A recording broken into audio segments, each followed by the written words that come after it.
as he approaches, the first shot I'm going to take, boom, I'm going to put in my headbutt. As I get the headbutt, if he recoils the way he did, which is blocking my exit, I'm simply going to follow it up with a hard straight blast and run his ass right over. Violence destroys. Weaponizing is the counter strategies to violent criminal assault. Hey, I'm Greg LaBeouf, aka The Violence Guy, and I'm sharing with you how I went from the victim of a brutal attempted murder to mastering the tool of violence and protecting myself and family, and how you can do the same from the safety and comfort of your own home. Welcome to Weaponizing DIY. The unassisted headbutt, there's two types of headbutts. There's an assisted headbutt and an unassisted headbutt. Real quick, the assisted headbutt is any time that I grab a hold of the guy. Someone's standing in front of me, bah, bah, bah, and I grab him by the neck. I grab him by the neck, boom, and I pull him in to the top of my head. Not the rugby headbutt, but you grab him, boom, and you drop body weight, you contract at the abs, and the top of the head like sandpaper, he slams down the front of his face and implodes the entire face. Headbutting somebody is like hitting them with a sledgehammer. Let's even just take the middle one. And my two assailants come in, what they can do is surround me. Now as they surround me and they start to push me, okay, I'm up against the wall. Now I've got to fight. I got to turn to face one, exposing myself to the other. If I take the urinal closest to the wall, I now at least can spin myself to the wall, okay, and I've got a better odds at this. So again, if I take this urinal, the first is with the most asbestos, the blast separates. So as I'm at the urinal, done or not, the first thing I'm going to do is step back, boom, and put in my headbutt. I'm going to put in my blast, and I'm going to make my escape that way. Okay, so the assisted headbutt is anytime I get a hold of him. Maybe I get a hold of the jacket or the shirt or the collar, boom, and I pull him into a headbutt. That is an assisted headbutt.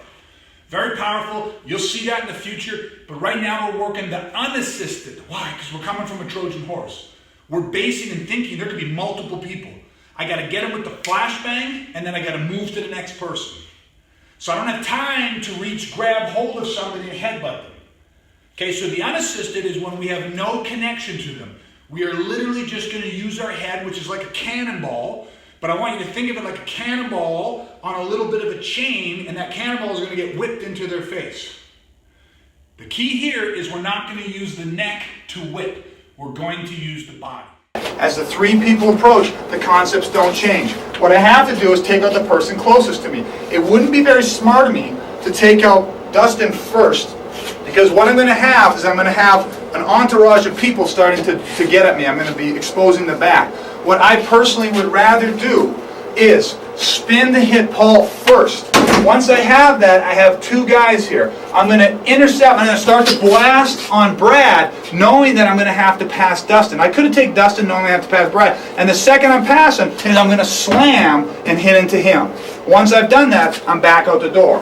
Okay? So, as it looks, as people encroach, whether you're finished or not again, it's boom, bam, finish them off, and you make your escape out the door.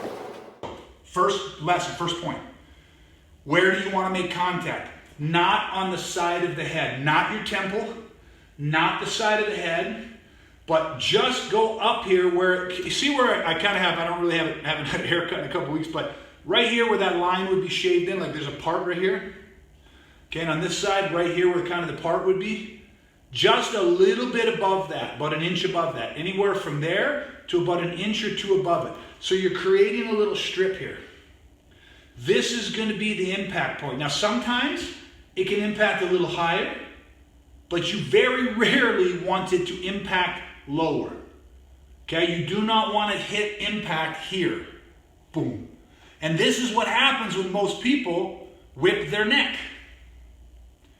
Okay, they tilt the head back and they slam it in. Well, this person's, I'll just use this for an example. This person's got like, a nose. This person's got like structure. And if you're here and this guy's pushed up against you and he's right here and you go boom, you're going to hit it right on the side of your head. If he's a little bit shorter, boom, you're going to hit it on the temple potentially, especially if you go to look at him. Okay, that's gonna injure.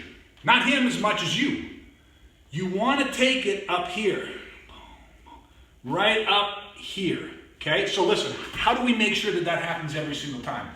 Well, here's the big breakdown of this. You know your impact point. What I like to get people to do is just take a knuckle and just lightly tap on the top of your head. Not here. The more you go down, the more you're going to feel that.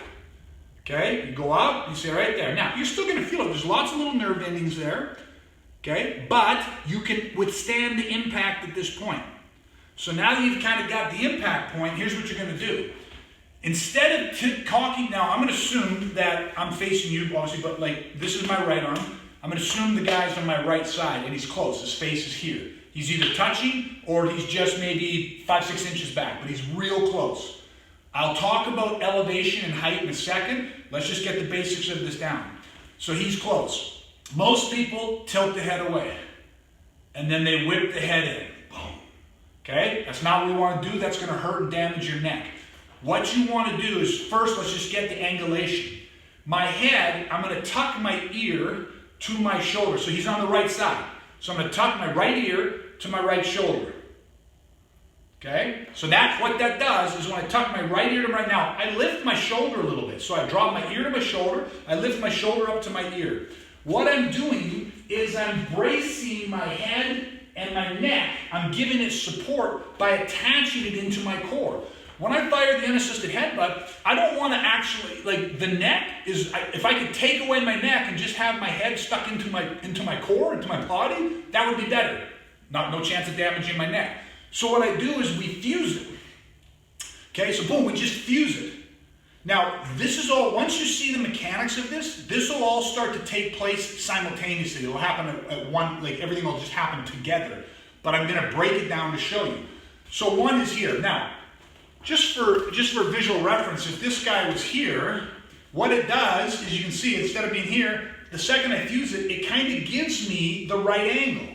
And you say, oh yeah, I can see that. If now you tilt it in, you're going to hit him with the right part of your head versus being here and going boom. Oh yeah, now your temple's leading in. So you see, this kind of gives you the angle. So you see that?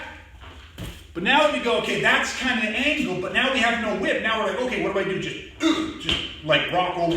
Now it's too slow. There's no ballisticness to this.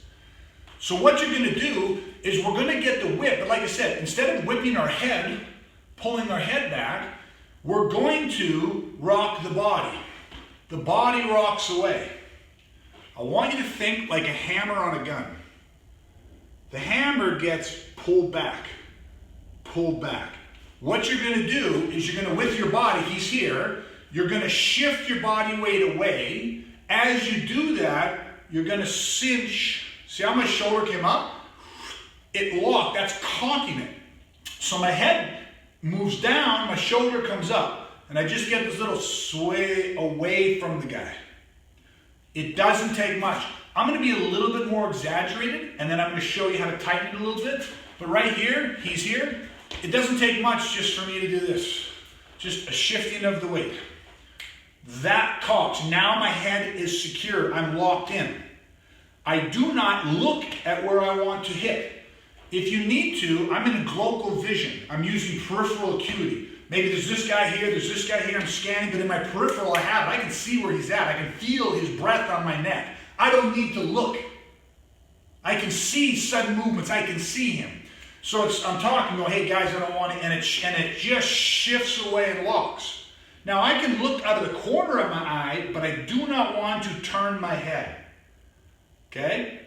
And once you have this little bit of a shuffle away, I'm going to back up a little bit, because I want you to see. Weight's equal, little shift. So I just load. This foot, the foot that I'm loading the weight onto, is on the edge of the foot. Again, I'll exaggerate a bit, goes to the edge of the foot. Why? Because the real power in the headbutt doesn't come from up here. It comes, boom, from here. Comes from the ground, just like every other tool. The power comes from the ground. It comes from the base. The tool's only as good as the turret it's carried on. So what we're doing now is we just rock away, lock. So I just call this the load position. Load, and watch. Notice how right away, load, my arm came into it. Like a sprinter when you run, your arms deliver the power. They help generate the power. Load, and the second I have it loaded, notice I bent down a little bit, dropped a little weight in, loaded like a spring, and then it's going to be fire, and it's going to be execute, and it's going to go boom, boom, and it just hits, boom, that part of the head hits, and then it recoils out.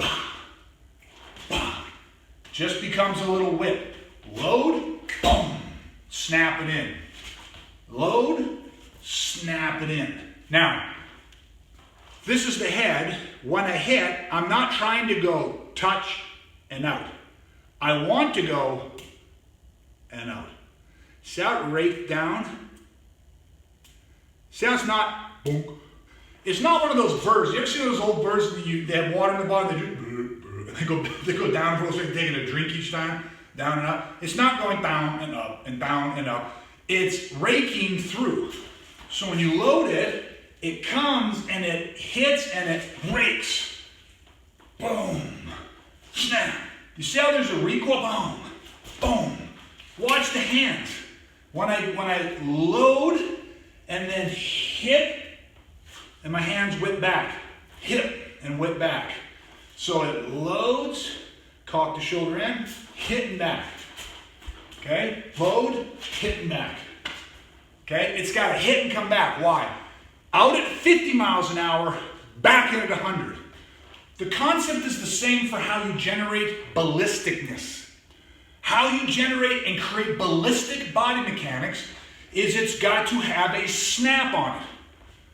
Everything's got to be an iron bar on a chain, and that iron bar gets snapped into the face, not an iron bar attached to an iron beam. That's a thud. An iron bar or an iron ball attached to an iron chain, bang, that's the whip. Out at 50, back at 100. Think of a towel. Dip the towel in water, roll it up, snap it at somebody. If you just go out, I don't care if you go out at 100 miles an hour, that towel's just going to go. It's when it goes out at 20 miles an hour and gets retracted at 500 miles an hour, the snap will rip the skin. It's like a bullwhip, it'll break the sound barrier. You understand? So with the head, it's the same thing, but this is why we can't do it with the neck. Because that whip is going to take you're going to feel that on your own body, you're going to feel that in your neck. Not to mention the fact that you're misaligned for your point of impact.